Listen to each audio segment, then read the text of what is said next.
Did you know that I worked for Congress as an intern back in the day? Yep, long hair and platform shoes and everything. Today on Zippy Point. Quick Zips by Zippy Point. Quick and dirty. I'm Brock Romanek and I'm a big fan of yous. So I grew up in Chicago, lived in the city. In fact, I'd only flown once on an airplane by the time I got to college. So it's not like I was well-traveled or worldly as a youth. But my dad got a job in the Department of Energy in D.C. when that agency was first formed, and we moved from Chicago to the D.C. area when I was starting 10th grade. My dad had worked with a guy who now worked for a member of the House of Representatives back in his home district, and he helped me secure an internship with Paul Simon from Carbondale, Illinois. Carbondale is in the southern tip of Illinois, down near St. Louis, an area that I had never been, farm country, a far cry from growing up in the big city. So I actually got school credit for this internship as my high school had some kind of work release program. It wasn't much work. It was 2 afternoons a week. And let me clarify that being an intern is different than being a paid.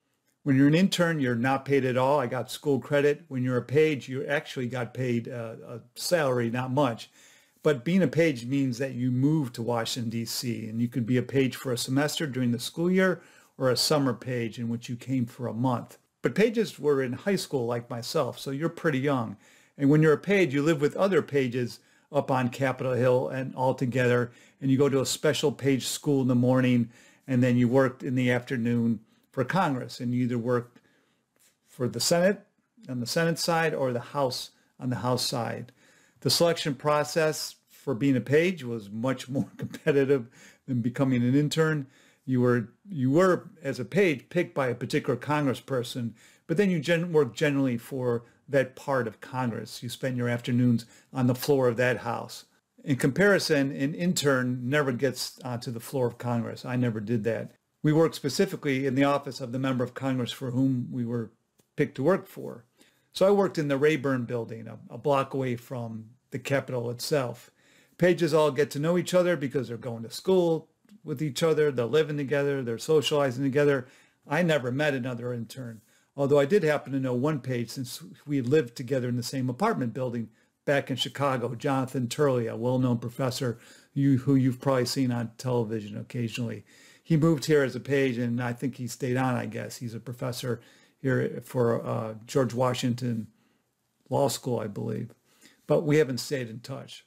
I should also say that the internship program actually was terminated in my last year working on the Hill, although I can see from a Google search that the internship program does exist today, so at some point it must have come back. And apparently the page program for the House was terminated back in 2011 after being in existence for 180 years. But the Senate page program continues to live on. I should mention that a few years after I was an intern, I was there in the late 70s. There was a scandal on the Hill in 1982-83 about the page program as a couple of members of Congress were caught having sex with minors, part of the page program, and that became obviously a big thing, as you can see from this newspaper article. So back then I would take a bus to the subway. The DC subway system was just being built out. It only extended about halfway out to where it goes today. Friendship Heights was the last stop on the Red Line, and I lived in Bethesda. I had long hair and I had brown shoes that had a 1-inch heel, platform shoes. Not because I was short, but because that was a style back then. Those were my dress shoes. My duties pretty much fell into 3 categories working for the representative, Paul Simon. One is that I wrote a letter back to constituents who wrote in about some mundane topic.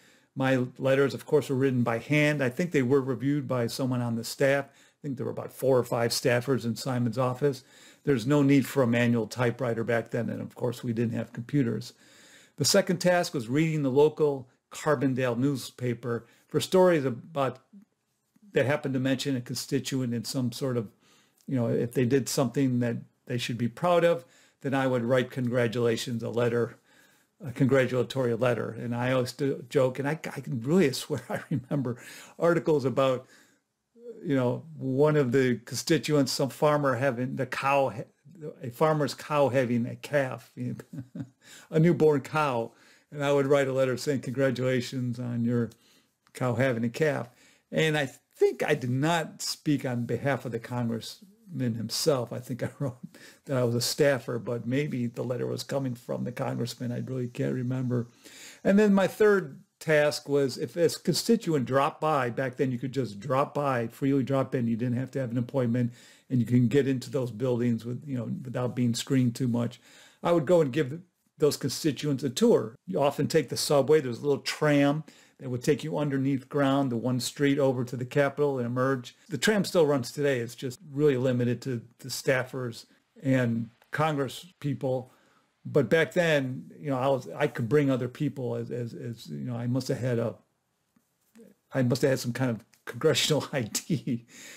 But that's closed off now to tourists. Anyways, I would give them a tour of the Capitol, and the Capitol is wide open back then, not like it's closed off today. When you go on tour there, you have to stay with a tour guide, and you're really limited in what you can see. But back then, I could take the constituents to secret spots that I knew because I had bought a Ghost Stories on the Hill paperback, and so I had memorized a bunch of these stories, and I was actually pretty good tour guide, taking people around, taking them back to the crypt where people that are going to be laid out in state, where the crypt stays, including Lincoln, before they're brought out to lay in state. Anyways, the whole experience turned me off politics, not because Paul Simon wasn't respectable, wasn't lovable. He actually had a high degree of integrity. He went on to become a senator for the state of Illinois, and actually then ran for president in 1992, the year that Bill Clinton won the primary. His platform was all about education, a sheer loser of a campaign, but he didn't care. He ran on what he believed in. He was truly a great man. But I was turned off because I saw how limited the resources were for such an important job. Like I said, there was only 4 or 5 staffers in Simon's office. I'm not sure those offices are much bigger today. I'm sure it's somewhat different, but probably still pretty limited. The number of office buildings for the senators and the representatives hasn't changed since I worked there.